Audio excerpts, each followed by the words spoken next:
Hey guys, tonight we slip quietly into ancient Egypt, where the desert meets the green ribbon of the Nile. Picture the river at dawn, wide and calm, a mirror that catches the first streaks of pink light while ibis birds flap lazily above. The air is still cool, though you already sense the day will bring heat heavy enough to flatten you if you're not used to it. In fact, you probably wouldn't survive the first week here without some serious acclimation, and that's before the local mosquitoes even get a taste of you. So before you get comfortable, take a moment to like the video and subscribe, but only if you genuinely enjoy what I do here. And if you're watching, go ahead and let me know your location and the local time down in the comments. I always love seeing where in the world you're tuning in from. Now dim the lights, maybe turn on a fan for that soft background hum, and let's ease into tonight's journey together. You wake on a reed mat, the smell of smoke from last night's small cooking fire still faint on your clothes. The clay walls of your mud brick house are warm to the touch even at sunrise, already storing up the heat of the day like a patient oven. Somewhere nearby, a rooster you don't own insists on becoming everyone's alarm clock. Chickens, by the way, were latecomers to Egypt, but in this imagined morning, one struts past anyway because historical timelines don't always match what you picture.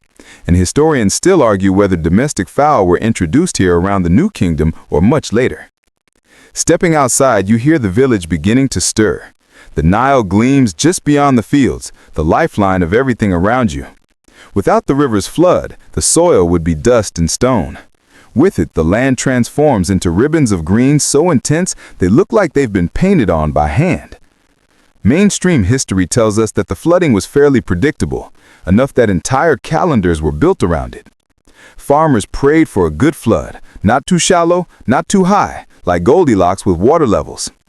As you trudge toward the riverbank, the ground feels soft under your feet, still damp from irrigation channels cut by hand. Water buffaloes stand in the shallows flicking their tails, looking unimpressed with human industry. Somewhere a boy is already singing to himself as he drives a small herd of goats toward a patch of grass.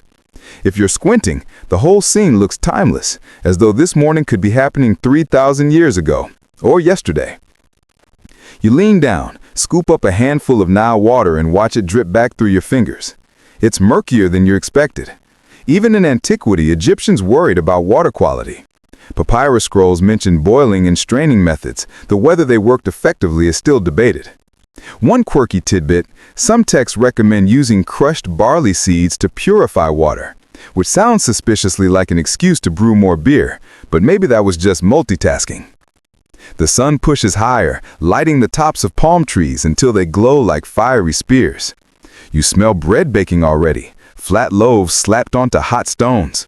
Families work together, with women and girls kneading dough while small boys stoke fires. The aroma is rich, nutty, and almost sweet. You can't help but feel a pang of hunger, though you remember that breakfast comes later. First, there are morning chores, and no, nobody has invented coffee yet, so you'll have to get through this on sheer Nile-side determination. Your neighbor waves as he passes, carrying a basket of fish strung together like a wriggling necklace.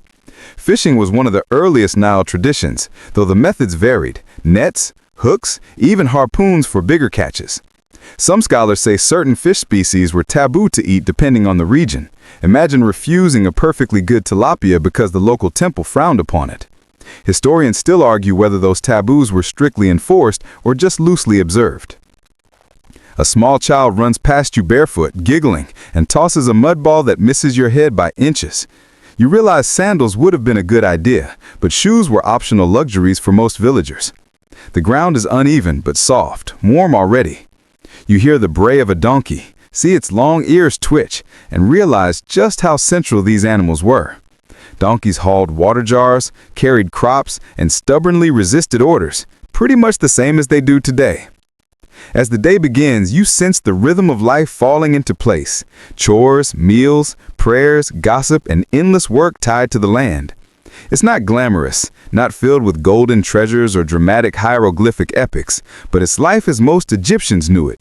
Simple, repetitive, sometimes backbreaking, and yet strangely soothing, because everything has its cycle, as reliable as the river itself. You take one last look at the shimmering Nile. It seems calm now, but you know its mood shift.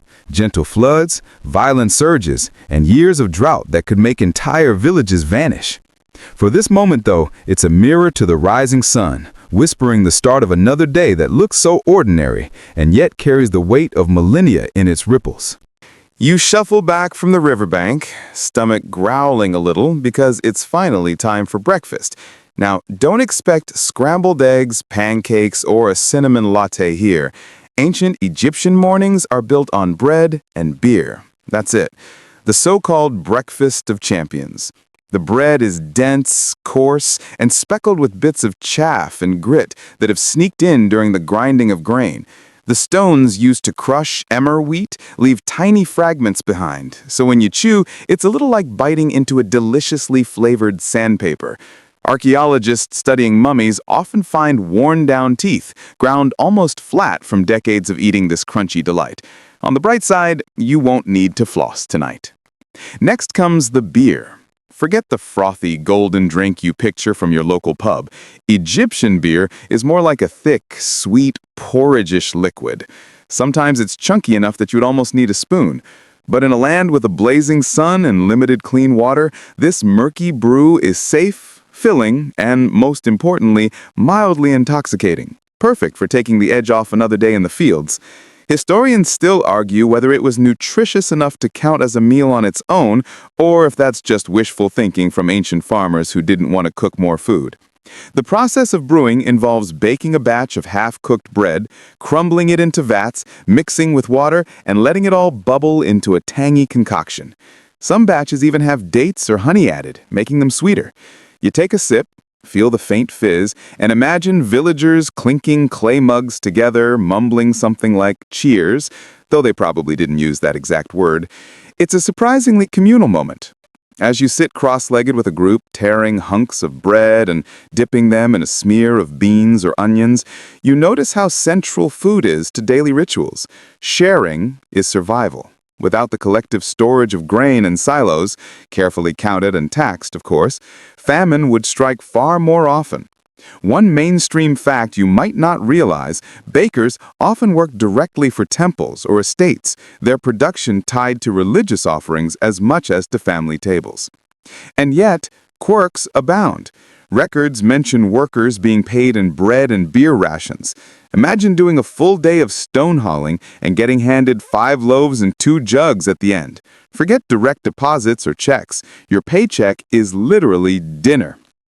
Sometimes the beer allotment was so generous, you wonder how anyone got anything done. Maybe that explains the occasional wobbly hieroglyph line carved on a tomb wall. There's also the matter of onions. Yes, onions. Egyptians adored them, so much so that some were placed in tombs as offerings. You chew into one now, sharp and spicy, your eyes watering. Was this breakfast or self-inflicted punishment? Hard to tell. Historians still debate whether onions had religious symbolism, possibly tied to their layered shape, or whether they were just cheap, abundant, and good at keeping away mosquitoes, or friends, depending on your breath. Children run by, their faces sticky from date syrup, laughing with mouths full of crumbs. Someone nearby tries to sing a tune while tapping a little drum, though it's too early for most people's taste. A sleepy father mutters that the beer isn't strong enough, and everyone chuckles knowingly. Humor hasn't changed much in 4,000 years. You take another bite, crunching through grit again, and think about how this humble meal has powered empires, monuments, and endless cycles of life along the Nile. It's not glamorous, but it's deeply human. Each chew ties you to thousands of years of breakfasts, the kind no one writes epic poems about, yet the kind that truly sustains a civilization. The sun climbs higher, shadows shorten, and your belly is finally full, though perhaps not comfortably so. Bread lodged in your teeth, a faint buzz from the beer, and the day stretches ahead. Time to stand, stretch, and wonder what scratchy outfit you're about to wear into this long, hot morning. Your belly is full, your head is pleasantly fuzzy from that thick beer, and now comes the moment of deciding what to wear. Spoiler, it won't be complicated. Ancient Egyptian wardrobes are not exactly bursting with options. Still, you tug at a folded length of linen and prepare yourself for the scratchy embrace of history's most practical fabric. Linen, spun from flax plants, rules every closet. Cotton and silk are still centuries away from strutting your stuff here. The threads are pale, almost white, and when freshly woven, they gleam faintly in the sun. But don't get too romantic about it. Most people's tunics are coarse, stiff, and about as comfortable as wearing a bed sheet that's been washed with gravel. Richer folk might enjoy softer, finely pleated linen that ripples elegantly when they move, while you, humble villager, wrestle with a fabric that feels like it's exfoliating your skin with every step. The mainstream fact is that Egyptians wore linen not only because it kept them cool, but also because they believed wool was ritually unclean.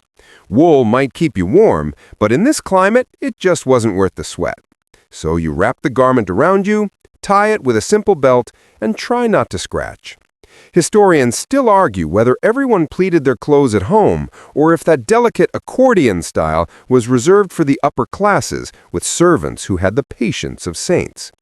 And here comes the fun part: accessories.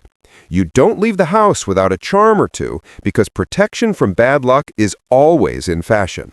Maybe you slip on an amulet in the shape of the Eye of Horus, a tiny phaon bead strung on cord, believed to ward off illness and envy. Or perhaps a scarab beetle, carved from green stone, because who doesn't want a good luck bug hanging around their neck?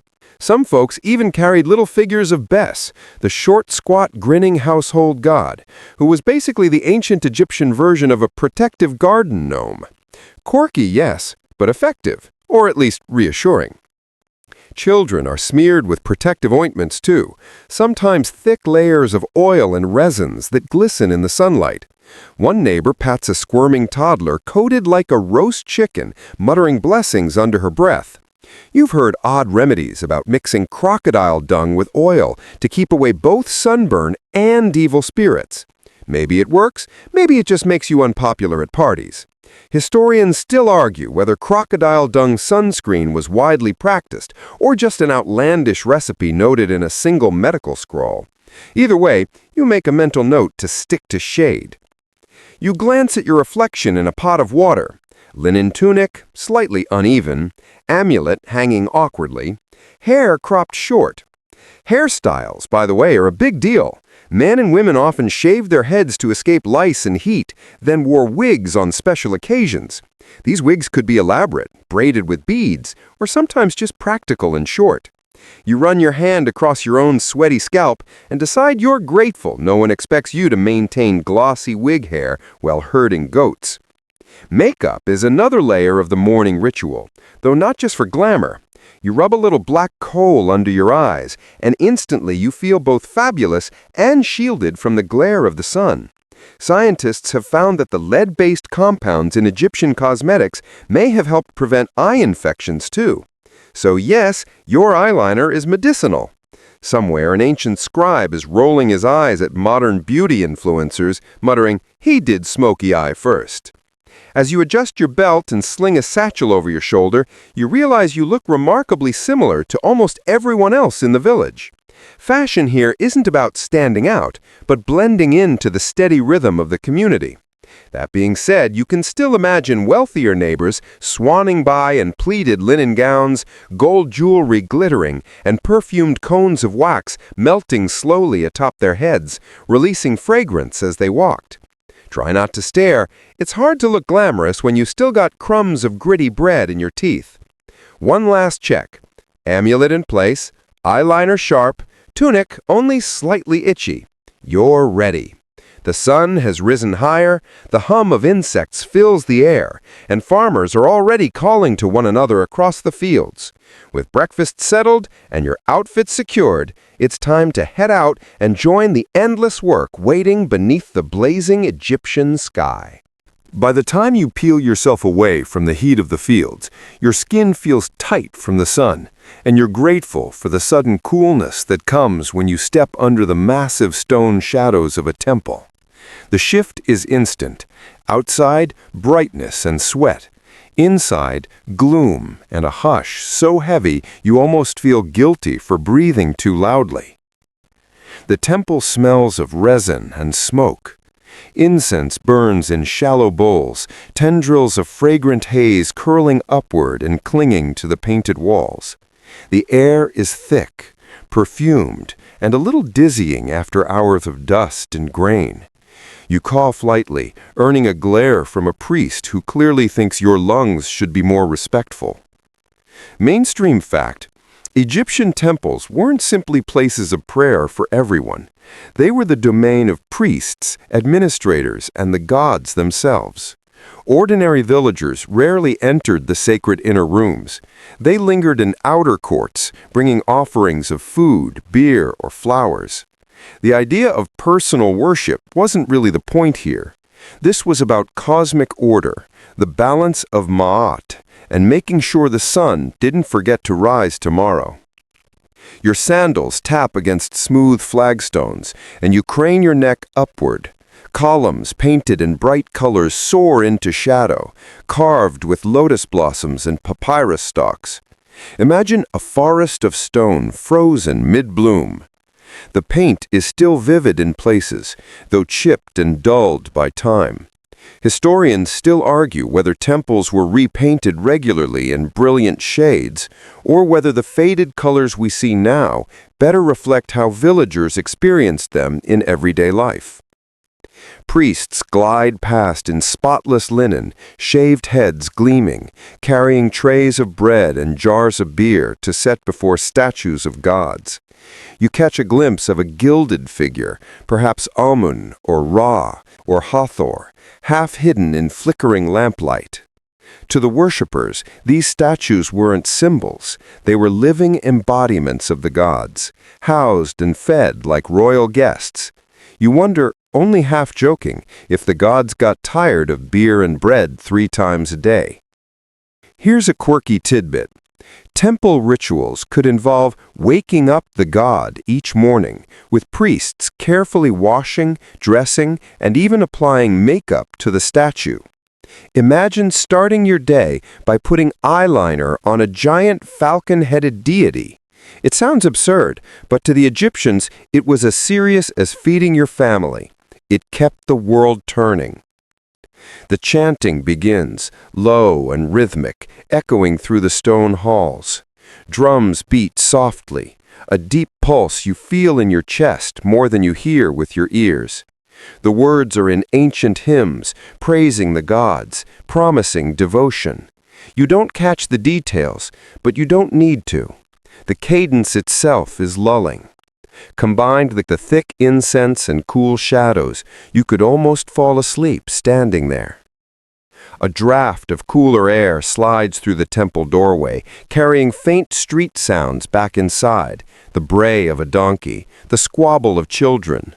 It feels strange to remember the noisy, messy village life just outside, while standing here among solemn chants and glowing statues. 2 worlds side by side, one dust, sweat, and onions, the other smoke, silence, and shimmering gods. You linger a while longer, watching the dance of light and shadow on painted stone. Your eyelids grow heavy, lulled by the rhythm of the chants. But eventually, you step back out into the blazing sun, eyes watering at the sudden glare. The Nile gleams once more in the distance, and a barge is gliding lazily along the water, reed bundles stacked high on its deck. The temple's shadows fade behind you, but their coolness clings like a faint perfume, a reminder of gods who must be constantly appeased so ordinary mortals like you can keep trudging through another day. The sun blazes overhead, and stepping back into its glare feels like walking into an oven. You squint toward the Nile, where barges drift slowly downstream, sails puffing with the faint breeze. The river is no longer just scenery, it's the highway of Egypt, carrying grain, stone, people, and gossip from village to village. You head closer, drawn to the steady creak of wood against current. The first thing you notice is the boats themselves. Made of planks lashed together, sealed with pitch and stuffed with reeds, they look fragile, almost flimsy, but they float with surprising confidence. The sails are square, made of linen that catches the sun until it glows like parchment.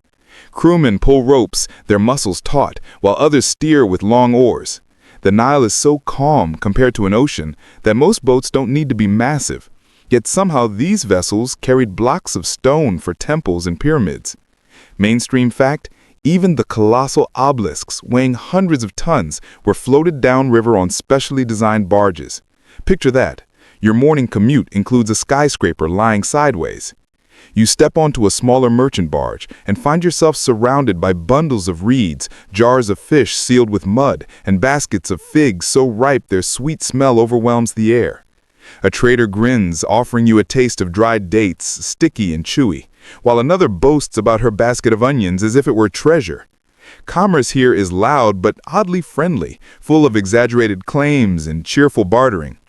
One quirky tidbit, Egyptians sometimes transported live birds in wicker cages stacked high on boats, their squawking echoing across the water.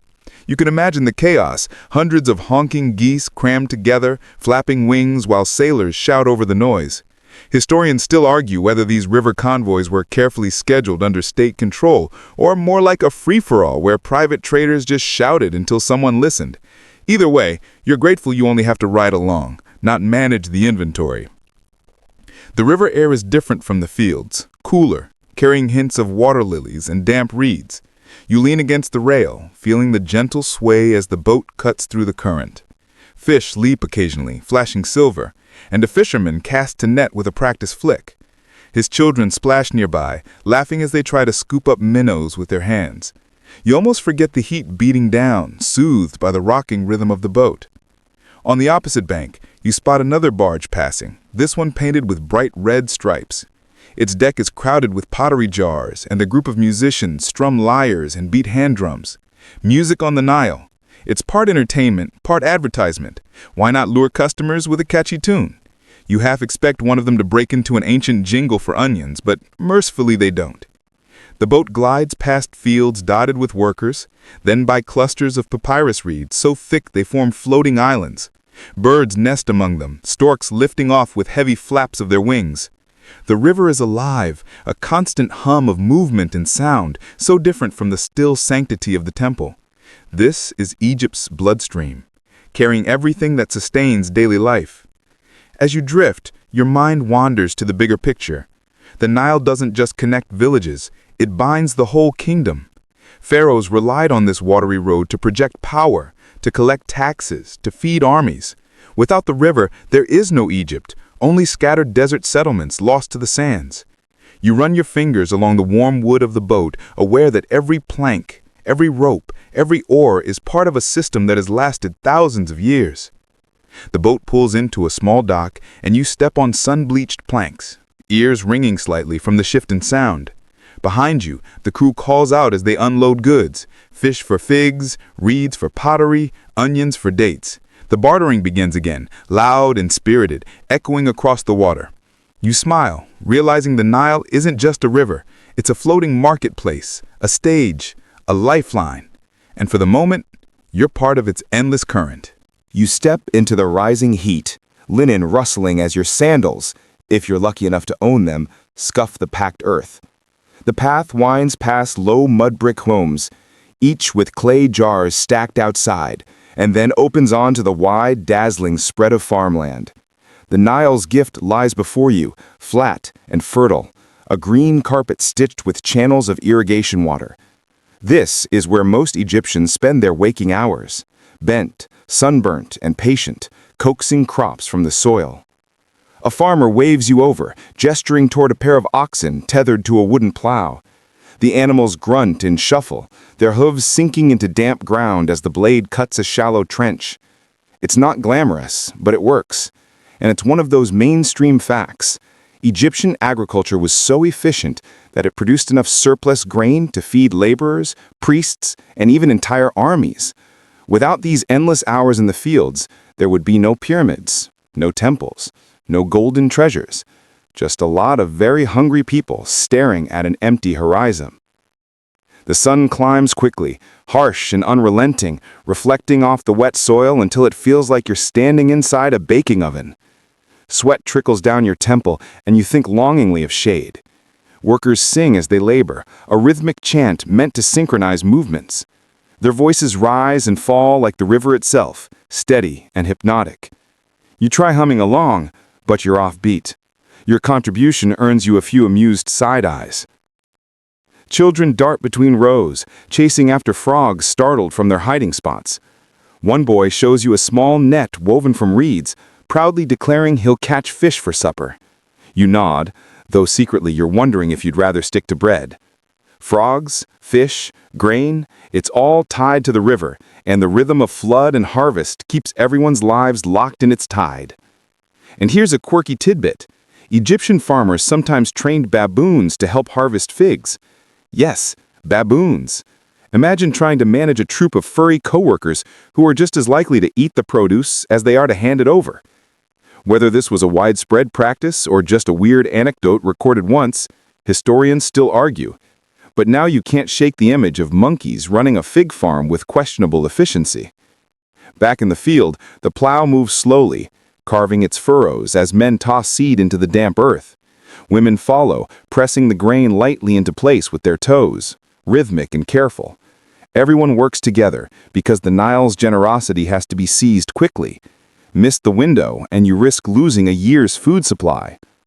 A gust of hot wind blows sand across the fields, stinging your eyes. You blink furiously, eyeliner smudging, and realize just how unforgiving this environment is. Without constant irrigation and endless human labor, the desert would reclaim these green strips in a heartbeat. That's why fields are lined with dikes and channels, all maintained by hand. A farmer crouches by one now, scraping mud into place to direct the trickle of water where it's most needed. You squat beside him, trying to help, though your efforts only result in a small mudslide. He laughs kindly, shakes his head, and shoos you back before you ruin the whole system.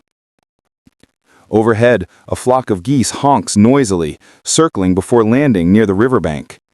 Egyptians domesticated geese long before chickens became common here. Geese eggs and meat are valuable, though a bit gamey, and you realize that catching one would probably be a sport all its own. For now, the honking chorus becomes background music to the endless rustle of grain stalks in the wind. You glance at the horizon, shimmering in the distance, and think about how precarious this life must have been. 1 year of poor flooding could mean famine. Yet Egyptians managed for millennia, developing calendars, storage systems, and state granaries. Historians still argue whether ordinary villagers truly trusted the pharaoh to intercede with the gods for good floods, or if most people simply relied on their own stubborn luck. Either way, you keep your head down, push through the heat, and pretend you're used to it. Your back aches just from watching. You rub your shoulders, realizing you haven't even done the hard work yet. But that's the point. Daily labor here isn't glamorous or epic. It's repetitive, sweaty, and necessary. And yet there's a strange calm in it, a rhythm that lulls your thoughts, like the soft buzz of insects or the low chant of workers in the sun. The day stretches long, the Nile gleams, and you feel both exhausted and strangely soothed. Farming here is less about glory and more about survival. But it's survival that builds everything else: temples, palaces, even the history we're quietly wandering through right now.